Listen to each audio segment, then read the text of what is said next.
Hello,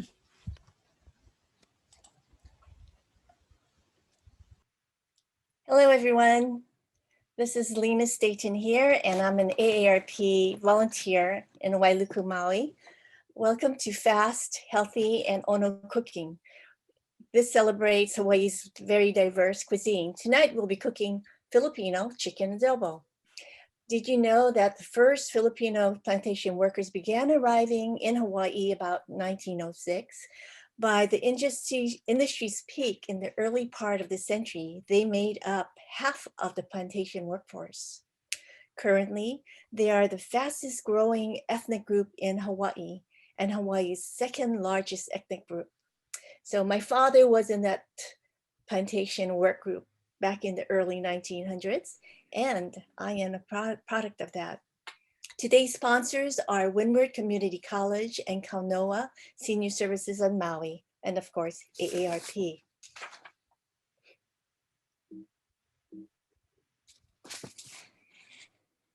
AARP Hawaii is a membership organization for people 50 and older. But what do? We do it for everyone.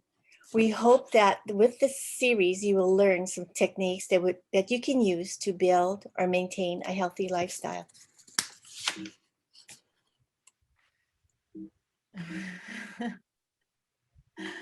Okay, I'm trying to change the screen. 1 moment, please.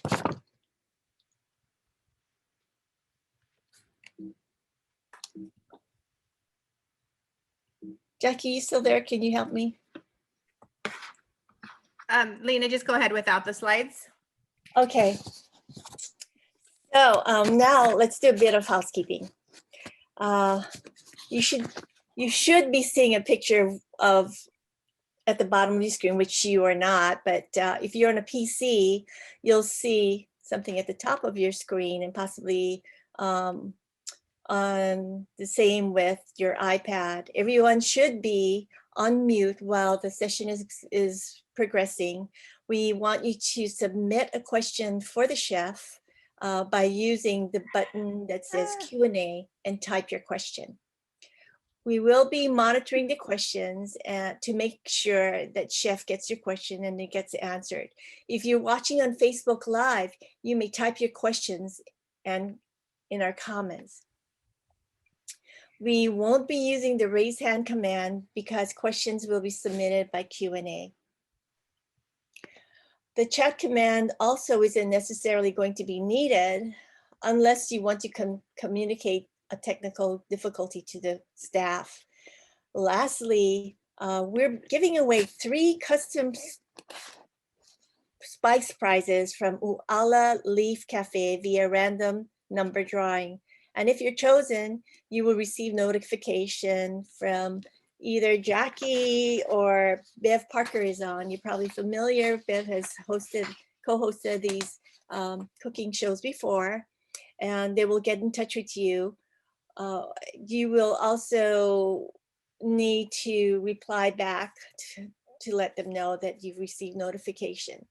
And that way they'll confirm your name and email so that we can contact you about where to send your prize. Okay, so moving on.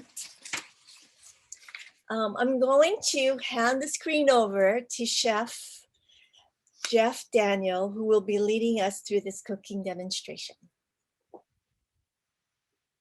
Voila. Can you hear me, everybody? And see me? All right, awesome. Sounds good.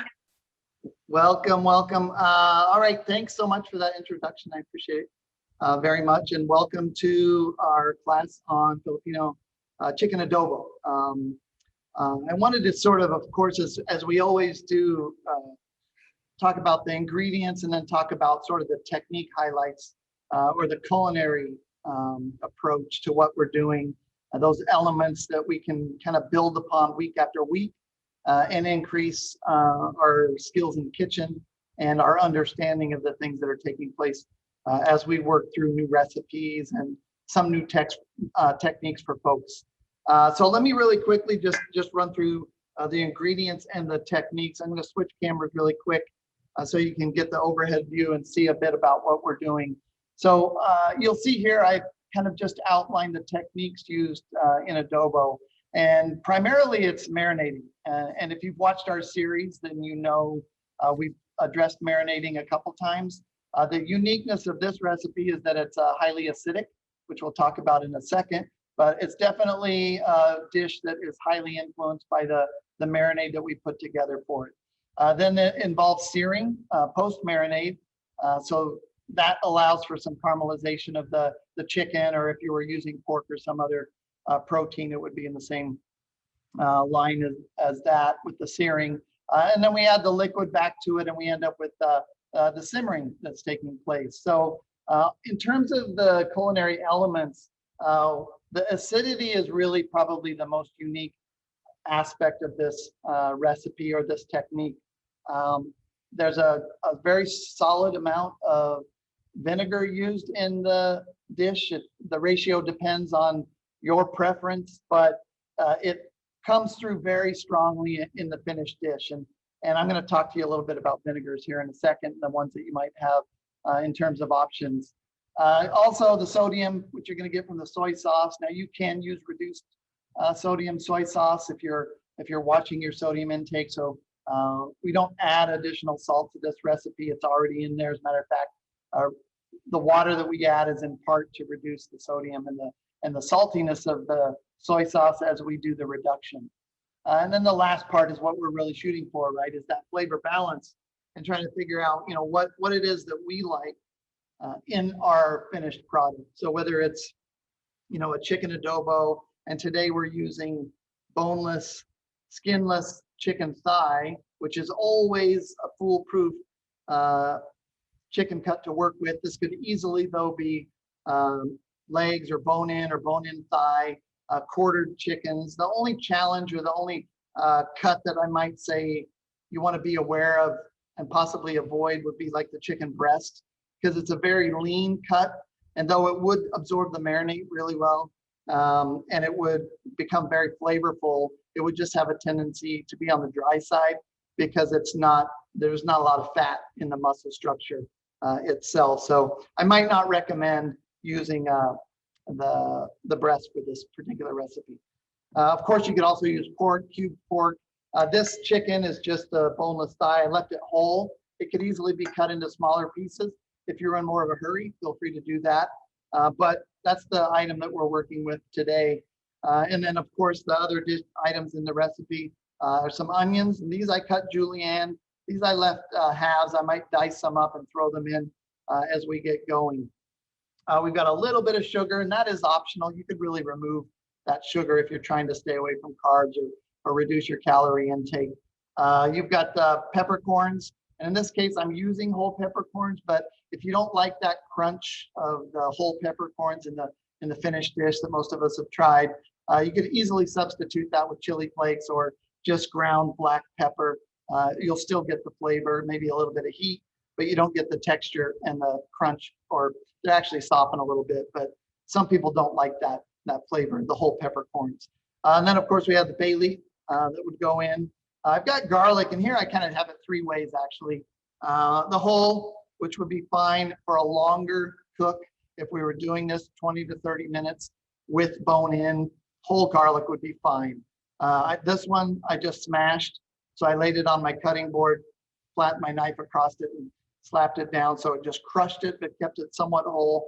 And then I have the minced garlic in the front. So it's up to you which one you want to use. Just keep in mind that if you're using whole, you need to cook it a little bit longer. That'd be probably, like I said, for the bone-in stuff that's going to cook for longer than 20 minutes or so. And then we've got the soy sauce. It's just regular, straight up Aloha. Show you, we've got the white distilled vinegar and the water that we would add to make the sauce at the end. So those ingredients are listed here, but I also wanted to just point out a couple other options. A distilled white or a straight up white vinegar is often what is called for in this particular recipe, but there are so many vinegars out there and so many great flavors that you can probably experiment a little bit. So if you have a sherry wine vinegar or rice wine vinegar in your pantry, here's some red wine vinegar, which would work well also. But my favorite is this particular vinegar, which I always make in the kitchen. And I take a straight distilled white vinegar and I add fresh tarragon to it. So tarragon vinegar is a staple in my kitchen. It has been forever. And if you're adding a little acidity to a soup, you're making a salad dressing, and in this case, would be great as well. It's great in cheese sauces, but it gives you that little hint of tarragon on top of the acidity. So it works out really well. That's just a little tip that I tend to keep. So it will last for years, literally, in your kitchen, so you don't have to worry about it spoiling. Okay, Chef, so that being said, yeah, feel free Chef, to ask we have a questions. couple of Yeah, questions if you have for you. them. I'm sorry? We have a couple of questions regarding the go right ahead. ingredients. The question from Marilyn is, can you use white peppercorns as a substitute for black peppercorns? Yes, absolutely. As a matter of fact, this is a medley of peppercorns here. It has green, black, pink, and white in it. So, you know, Okay. they're a little bit more expensive, but you can use whatever kind you like. Absolutely. And the next question is, can sweet onions be substituted for yellow onions? Absolutely. Yeah, whichever onion you like or you use commonly in your kitchen is perfectly fine for this dish, as is the cut, as I mentioned, right?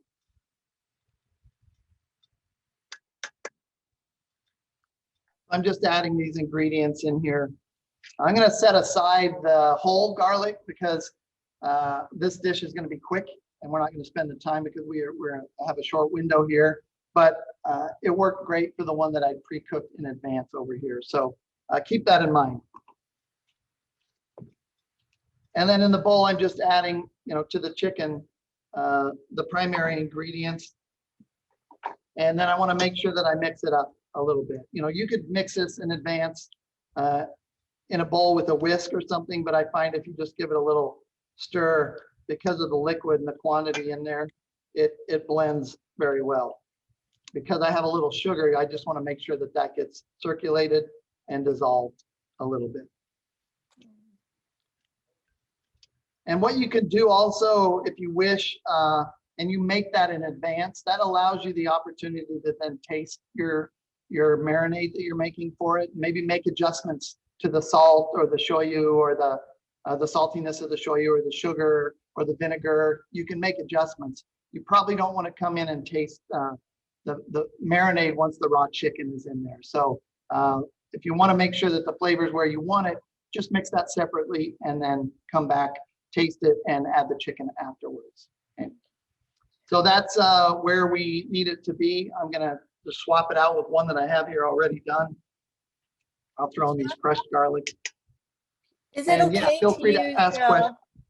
is it okay to use the whole chicken and cut it up instead of using the pre-cut chicken?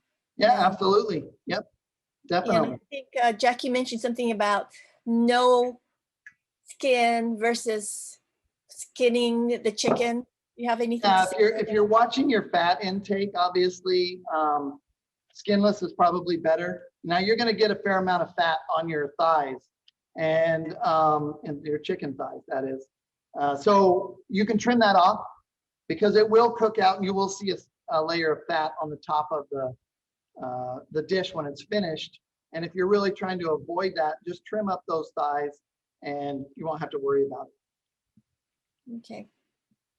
And then I'm just taking it out here. I'm letting the marinade drain off and I'm laying it on a paper towel. And the reason I'm doing that, as you probably know at home, is when you're adding oil to a pot and then you're adding food that has a lot of moisture to it, it can create a bit of a mess and sometimes can even cause a fire. So we do want to try to remove as much liquid as we can. So I just put a couple paper towels on this plate. I'm flipping it over. There's still going to be some moisture in there and you'll hear it when it goes into the pan, but it's allowing me to get rid of the majority of the moisture. If you were to throw it in with the dripping marinade, it would be splattering all over. We have a question on your tarragon, Chef. How much tarragon do you put into your homemade vinegar? Yeah, what I would say is in the produce section, you'll find those little packets. a fresh tarragon. One of those would be perfectly fine for, about a 12-ounce bottle. This is a quart jar. I make it in gallons in the kitchen, but one of those packets will flavor about a quart. If you get a small bottle like this, it works perfect. Okay. And how long do you steep it for? For the vinegar, Yeah, I the keep tarragon it. and the vinegar. I think the gallon I made here that's in the kitchen, I made when I came to Windward. So that was 2 years ago. So we're Okay. still using it. Actually, this is almost the last of it right here. So then I'll throw away the vinegar. But if you've ever had béarnaise sauce or something like that, it's kind of a tarragon reduction with shallots and red wine vinegar, peppercorns as well. But you can then dice this up and use it in particular dishes. But I put the stem and everything in there. So you don't have to use that, but you can. Okay, that's great. And what kind of oil do you use? For this dish here, Yes. yeah, I have on the recipe canola oil, but salad oil, any kind of oil would work. I have a blend of canola and avocado oil, so that's what I'm using here. Mhm. Okay. And let me switch cameras really quick so you guys can see what's going on in I the have pot. a question here regarding vinegar, Chef. What's the difference between apple vinegar, white vinegar, cider vinegar? What's best for your dish there? Yeah, that's a great question. There are so many vinegars. I even thought about putting balsamic vinegar in today. But apple cider vinegar is made from apple cider. I've got rice wine vinegar, which is made from rice wine. Distilled white is probably your most neutral flavored vinegar, and there's not a whole lot of flavor to that. And in this case, we don't really need it because we've already got the flavor from the shoyu. That's going to contribute a lot to the particular dish. So it's kind of a neutral and inexpensive vinegar to use. But it's up to you. You can really, if you look at balsamic vinegars and some of the flavored vinegars, there's just so many different options available. Raspberry vinegar, there's just literally hundreds of vinegars available today. Is there something that can be substituted for the vinegar if you don't like vinegar, just to keep the balance? And I don't know if you need to add Yeah, that's a water. really good question because there's probably no easy answer for that because what we're looking for is the acidity.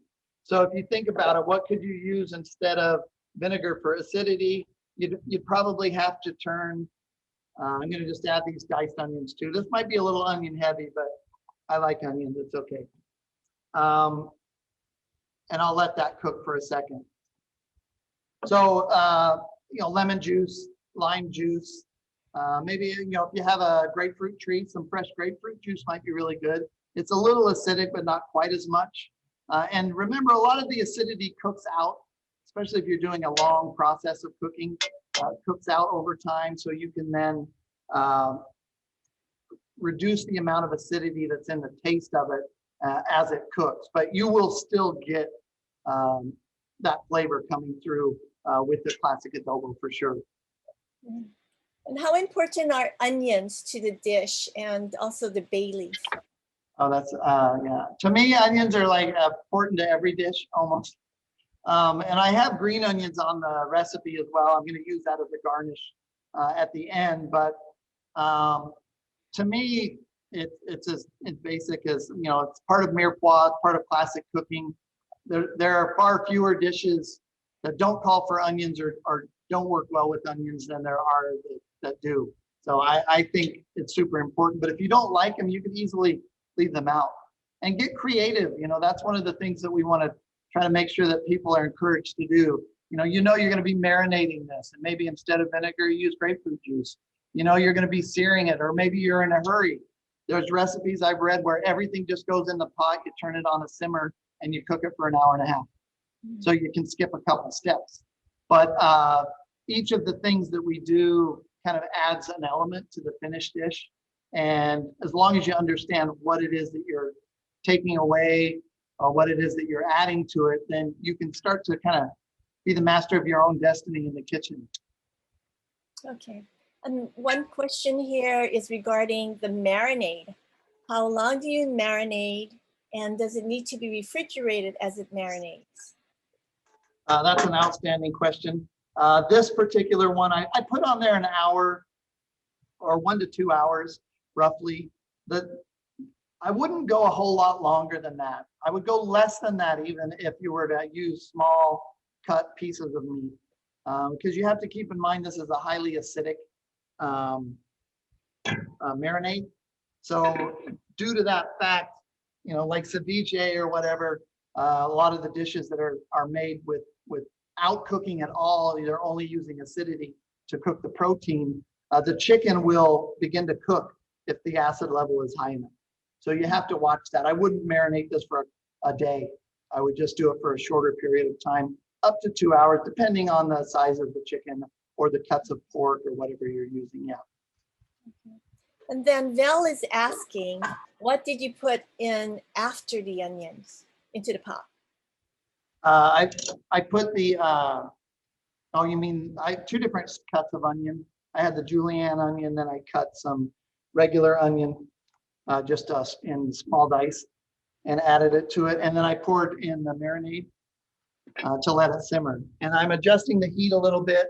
You know, we only have, 7 minutes left. It's a pretty short show, but I wanted to make sure that we had a finished dish to look at. So now traditionally I would just then put this on low and let it cook slow. Some people will boil it with the lid off, which is perfectly okay as well if you're watching. But if you have a lid on and it's on a lower temperature, it's going to cook, it's going to absorb the flavor, it's going to reduce far slower, and you're much less likely to burn it. So what most people would be looking for in the end is a bit of a glaze. You want that reduction of the water, which I'm going to add a little bit now as I let this cook. Okay. And question from Carol Pang, can you add carrots, daikon, or other vegetables for more vitamins? Absolutely. You can add anything you want. You can create your own dish. This is just sort of the traditional technique to do the chicken itself. But, I even have a side of vegetables with some carrots that would go with it. It doesn't have to be in the dish. It could be done on the side, because keep in mind, this is a very powerful and strong flavored marinade. So if you were to put items like that inside, you might end up overpowering the flavor of the carrot. It would taste acidic, in this case, from the vinegar that's in there. But you can put in anything you want. Be creative. Daikon would be great in here. And having it absorb the flavor, I think that would be great. We have a restaurant on Maui that puts potatoes, Irish potatoes in theirs. Yep, I think I put on the bottom of the recipe, and you should have the recipe, or if you don't, you can always email me. I get emails every week, but it was usually sent out, and I think it went out to everybody. But Dan Swift at hawaii.edu, and at the bottom I put, because I'm from Idaho, serve this with your favorite rice dish or your favorite potato dish. So absolutely, even potatoes in here right now would be great, and they'd absorb that marinade and have that flavor also. But what I did today was just made a couple different rice dishes. Well, actually, one rice dish. This is a blend that we make here at the Uala Leaf Cafe, and this is white rice, brown rice. It's got some long grain rice. This particular blend has some split peas in it, some farro in it, some lentils in it, and it makes a really nice, kind of hearty, earthy style rice. It's perfectly fine to go straight white rice, but we tend to mix it up a little bit. This particular rice is one of my favorites, but because we ran across a donation, or we were donated some farro,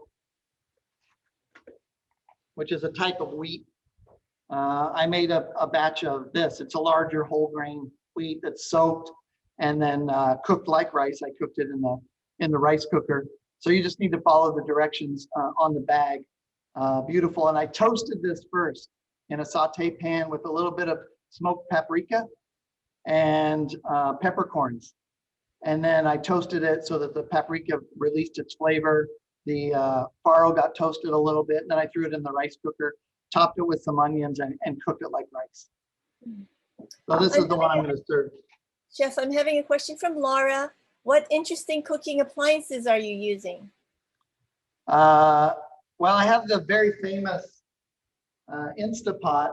I don't use it a lot. It was a gift from a friend, but they're very handy. I mean, I use a rice cooker for a lot of things. In the kitchen here, we're using the combi ovens. They're a little harder to find at home or for home use, although they're starting to make them now. Food processors and things like that, absolutely. Okay. And then we have a question regarding immersion marinade as opposed to injection marinade from Norman.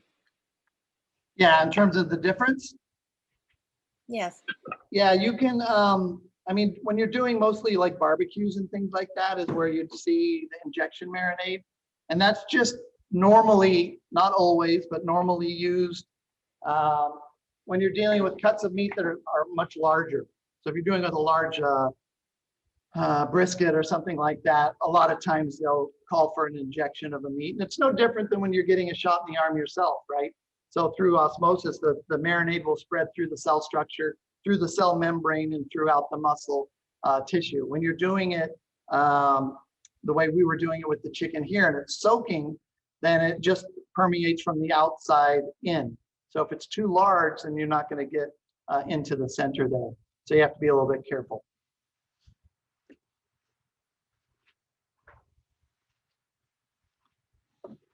And then here's the finished one that I cooked a little bit earlier, and you can see the color comes out nice and dark and beautiful. And we've got the peppercorns in there. We've also got the onions. This one has a little bit more onions than this particular dish that I did. And it's very tender. You can see it's falling apart as I put it on the plate. Smells great. You can smell the vinegar. And like I said, you will lose a little bit of that vinegar acidity, but it's still going to be there in the taste. I have a question regarding bay leaf. How important is bay leaf in this dish? I would say it's very important. If you don't have it, you could probably live without it. It's just, if you look at this particular recipe, it's pretty simple. There's not a whole lot to it. So if you start removing items that give a pretty distinctive flavor, not overwhelmingly strong, but they are there, then you kind of would be changing the traditional aspect of it. Certainly not wrong, not going to hurt anything, but it will impact the flavor. The big one is the vinegar. So you'll get that peppercorn, you'll get the bay leaf, but you want to make sure that you try to stay true to it a little bit if you can. So bay leaves will last a long time if you buy them at the supermarket, usually in a small bottle, will last you a long time. Matter of fact, this one here has been around forever, and it's I think about 4 years old, and they hold up very well. So great question. Okay. I have a question from Joyce. She recently purchased an adobo plate lunch, and there was a combination of chicken and pork adobo, which she said was very good. Her question is, would you marinate the boned pork and the boneless chicken together, or should they be marinated separately? If they're going to be cooked together, then you can absolutely do them together, no problem at all. What you want to be aware of is probably the size that you're cutting it, making sure that the size of the chicken is the same as the size of the pork. You don't want large chunks of chicken, small chunks of pork, or vice versa. And then I'm just adding some vegetable. I had some bok choy, because you always want to try to do a balanced meal. So you make sure that you have, carrots or some form of vegetable. Adds a little bit of color to the plate as well, because if we're just dealing with the brown on brown, it doesn't look quite the same. Let me switch cameras here and give you a chance to take a look at that. Okay. So yeah, we end up with, this has got enough food for 4 people. And again, I didn't provide the recipe for farro, but any traditional rice dish that you do works great. And then I like to put a little bit of green onion on top of the chicken as well. So I have a question from Gary Bratlin. Yeah, AARP volunteer, and he says he came in late, and he's wondering if you put any sugar into the recipe. I know some recipes do ask for it. Yeah, this recipe does have a small amount. I think what I have on there, a tablespoon of sugar for a meal for 4 people. So you end up with a little less than a teaspoon per serving. And you'll notice I didn't use all of the liquid here. There was still some liquid left. And this could be even now reduced a little bit more if you wanted it to be thicker. If it's going over the rice, what I tend to like is to have it soaking down through the rice so that you can get the flavor in the rice. If it's too thick, it's just going to sit on top and it wouldn't go all the way down. I have a question from Norman Saito. He's asking if there's a difference in the marinating time between the pork as opposed to the chicken. Yeah, good question. It depends on the size of the cut. So if you're getting your small cut pork, or if you're cutting it yourself, pork shoulder or whatever, and it's 1-inch cubes, it'd probably be about the same as a chicken thigh. So you just would be able to do those the same if they were together. So the muscle structure is basically the same in terms of submersion. It might be a little different when you move into fish, which you probably wouldn't want to do adobo style. But for your pork or your chicken, you could do that. I've never done beef this style, but it could probably be done that way as well. I'm not sure if anyone has ever tried that, but classically and traditionally it's chicken or pork. Okay. And a question from Sunny. How do you cook the veggies? I would ask the same thing too. When do you put the veggies in? Oh, you mean if they were to go in this particular pot? These were steamed separately. Okay. Yeah, I would, if it weren't the daikon or if it weren't the potato or if it weren't the onion, I would not put it into the pot with it. These would have turned dark, would have absorbed all that flavor, and I would have lost the unique characteristics of that nice baby bok choy.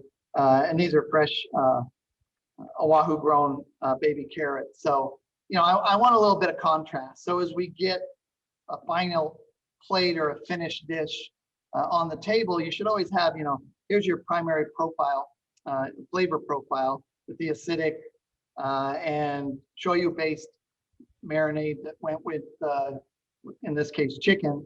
And then you've got the farro that had a little bit of that toasted paprika. So you got kind of earthy. And then I wanted to keep something fresh, would be nice. And you could even come back and add a fresh herb with your vegetables if you wanted to do the, fresh parsley. I mean, even a little bit of cilantro would be nice with this, I think.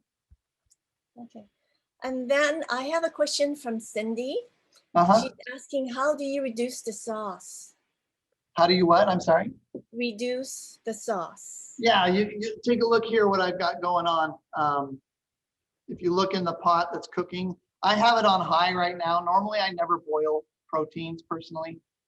You can, but you're safe with a thigh because there's a lot of fat in the meat and there's a lot of leeway there, but it will lead to a drier product no matter what. But what we're doing to get that sauce the way we want it and the thickness we want it through reduction is just keeping an eye on it. So you'll notice I took the lid off, and when I took the lid off, a lot of moisture dripped down. So if this is on, it's going to trap the moisture in there and it's not going to reduce. If I've cooked it to where I want it, the chicken is done, the flavor is there, I just need to reduce it. I can remove the lid and just keep an eye on it. And within probably about 5 to 7 minutes, I'll have the glaze that we're looking for. But all you have to do is just grab a spoon and you can come in and take a look at it. And you can see this one is still a bit watery. So okay. It works really good. And then when it's finished, you can remove the chicken and do some final adjusting to the seasoning or the flavoring of the sauce that you end up with at the end. Okay, that leads to the next question. If you want a less acidic dish, can you use less vinegar? And this is from P. Ruski. Could you repeat that? I'm sorry. Yes. If you want a less acidic dish, can you use less vinegar? Absolutely. That is the way to do it. Just reduce the vinegar a little bit. Or like we said earlier, maybe you substitute it with another flavored acid type thing, orange juice, lemon juice. Orange juice might even actually be really good if you're doing the chicken style dish with a little bit of orange juice and maybe just a little bit of vinegar. Or use rice vinegar, rice wine vinegar. Different vinegars have different levels of acidity, so you can look them up online and find out what the content of acidity is in those. But yeah, get creative. Feel free. Yes. So with the bay leaf, can you use like another kind of leaf? What am I thinking of? Like five spice leaf or something? There's probably no substitute, I would say, for bay leaf. I think it's in the eucalyptus family. So there may be, I've seen some long eucalyptus leaves that were for sale in a farmer's market in California once that they said were similar to bay leaves. But something along those lines, it's kind of, they've got that unique earthy, not quite nutty, but aromatic kind of flavor to them. So, a little bit of research, maybe there is something that's out there very similar, but you don't see it that much. Every professional kitchen is going to have this in it. Okay, very good, thank you. I have a question from Ron and Jerry. Okay. Could you make adobo gravy using the drippings from a Costco roasted chicken, then add that to your dish after you cut up the roasted chicken? Basically hack an adobo recipe? Yeah, probably. You just have to watch the thickness of it. That's the tricky part, right? Because if you've got those drippings, you probably have to dilute them a little bit because they tend to be jellied or thickened from the process of cooking already. But absolutely, that cross utilization would be great for sure. Okay. Now we can see if the chicken is nice and tender, and you'll see the difference in color from the outside to the inside. So, this was marinated for about 2 hours, and you've got a little bit of color on the outside, but not a lot on the inside. If you were to leave this overnight, well, one, it would cook more in the vinegar, but it would also penetrate more. So if you've ever done a teriyaki marinade and left it too long, oftentimes you end up with a dark color progressing all the way through the muscle. So that looks pretty good. That looks about right. And you can see and how important are your onions in this recipe? I beg your pardon? How important are onions to this recipe? I think they're really important. Whether it's the green onion, that's optional, probably not as much impact on it. But the onion on the inside of the dish is very important. But it could be like we said earlier, maybe you want a sweeter onion, maybe you want a stronger onion. It's kind of up to you what type of onion you choose. And I have an attendee that saw you put some water into your dish. So she's asking about that. It says, can that be omitted so the dish is less watery? I know you had a question earlier on reducing the sauce. Can you explain what that whole process is? Yeah, absolutely. I have it in there more to dilute the salt of the shoyu.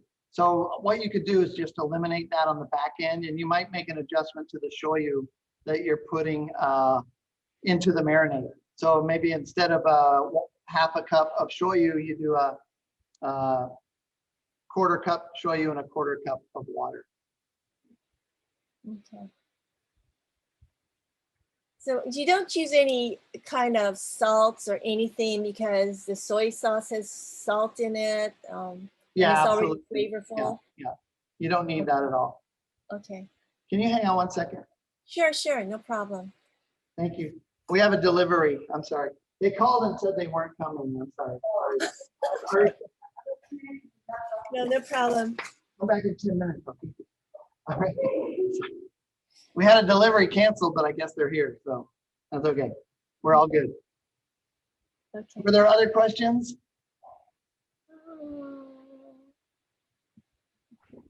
There's a question from Gary.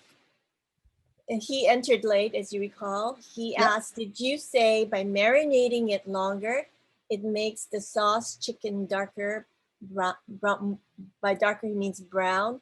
Or is it the amount of soyu going into that determines the darkness? Both will impact the darkness. If you go with straight 100% shoyu, it's going to be dark and dark quick and penetrate darker.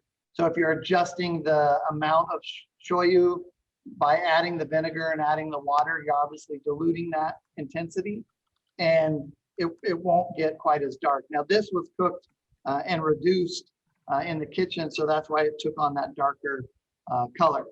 And for this one, you'll see it's starting to get darker and it's reducing. I put a lot of chicken in there, so it's taking a little bit longer than I thought, but it looks like it's about 5 minutes away. And these burners don't quite get as hot as some burners that you might have at home, whether it's electric or gas. So, but that's a great point. Both of those will impact it for sure. Okay. I have a question regarding the thickness of the sauce. Can you thicken with cornstarch? Oh, you can, absolutely. Yeah. As a matter of fact, I mean, maybe to break away from tradition, I would recommend that, because what you can do is end up with a lot more sauce. And I'm sort of a sauce guy. I would rather have more sauce than less, because if we've got, say, 6 pieces of chicken in here, I'd like to see everybody get at least 3/4 of a cup of sauce to go with the chicken and the farro or the rice, whatever you're serving it with. So in that case, I could come back now with a little bit of slurry and just pour a little bit in there and thicken it, and it would be done, because the chicken's definitely done. And then I might have an extra cup or 2, depending on the reduction of the sauce. So you just have to, like I did, I just tasted it. It tastes great. It's ready to go.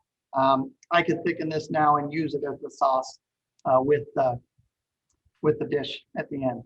You just don't get maybe the dark caramelized color. It'll be a little bit on the lighter side. As you can see, here's a little bit lighter. Hey, Dan and Lena, this is Jackie. I just want to hop on for a second. Somebody's asking, what makes this dish Filipino? What makes this, is that your question? No, I didn't Oh. write it, but Lena's Filipino, so I thought we should ask that. I mean, it's the vinegar, right? The vinegar is what makes it Filipino in my mind.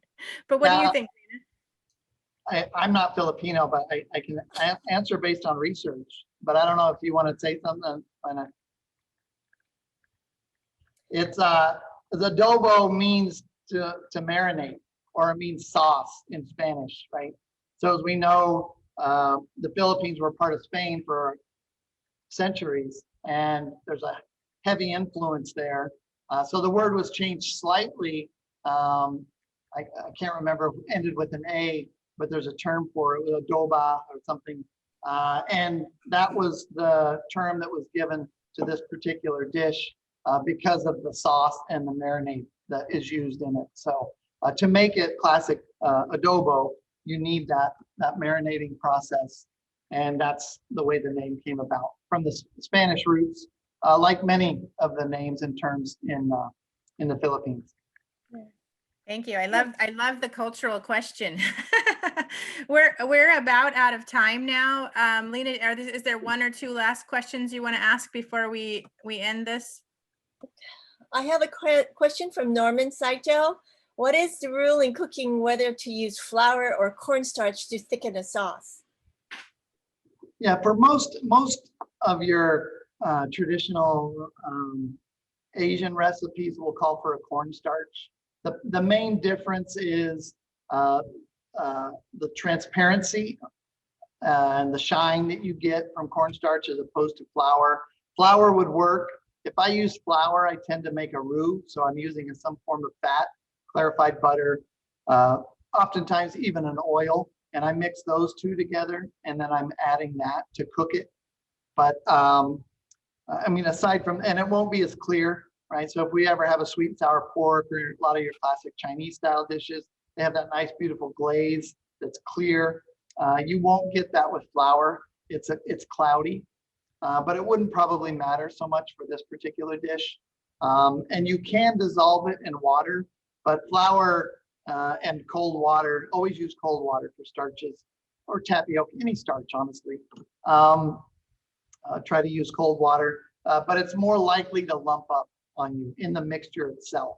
So just be really careful to do it separately in a bowl. Mix the water, cold water, and mix the flour. Make sure there's no lumps, because once the lump goes in and it boils, then you've created like a little dumpling, a little dough ball of flour, and that won't go away unless you were to use an immersion blender or something like that to break it up. But then you'll lose the carrot, or excuse me, the onions and the garlic. It would get pureed as well. So you just have to be careful if you're going to use flour. Okay. So last question, which is an interesting question. Have any of your students deconstructed an adobo recipe with agar-agar, capsules of vinegar, soyu, etc.? How did that turn out? Well, that's an easy answer. Sadly, I have to say no. But I'm sure it's been done.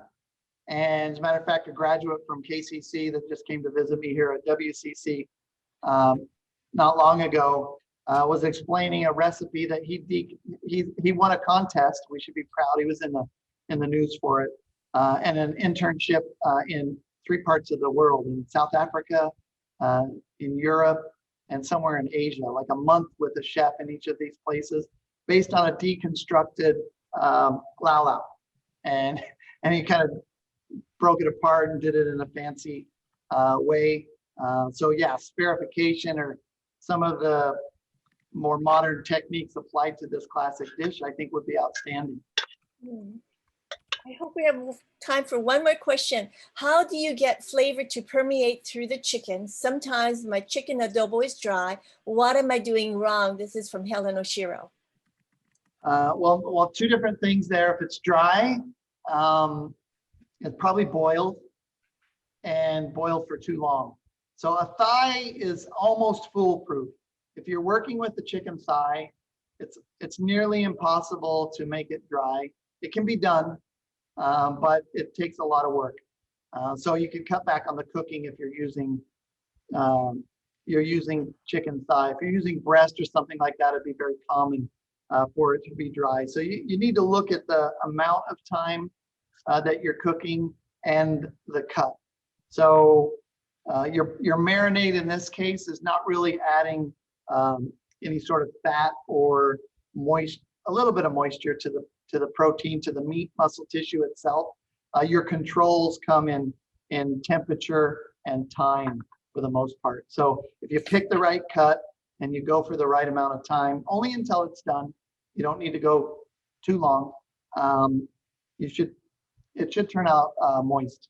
You shouldn't have a problem. So hopefully you're using breast, so that solves it easily by switching over to a chicken thigh. Okay. Thanks, Dan. Thanks, Lena. We've gone over time. I just wanted to remind people that there is no demonstration next week because of Thanksgiving. So don't tune in next week. We will have one the following week. I believe, is it Chinese dumplings, Dan? It is, yes. Yep, absolutely. I was going to try to drag my wife in to do it. She makes them every year with me, but I don't want to do the show with the mask on, and I'd have to if there were 2 of us here. So I'll work my way through it. And we're focusing on the fillings, and basic charcuterie really is what that is. So it should be fun. Have a great Thanksgiving, everyone. And we hope to see you when we return the week after.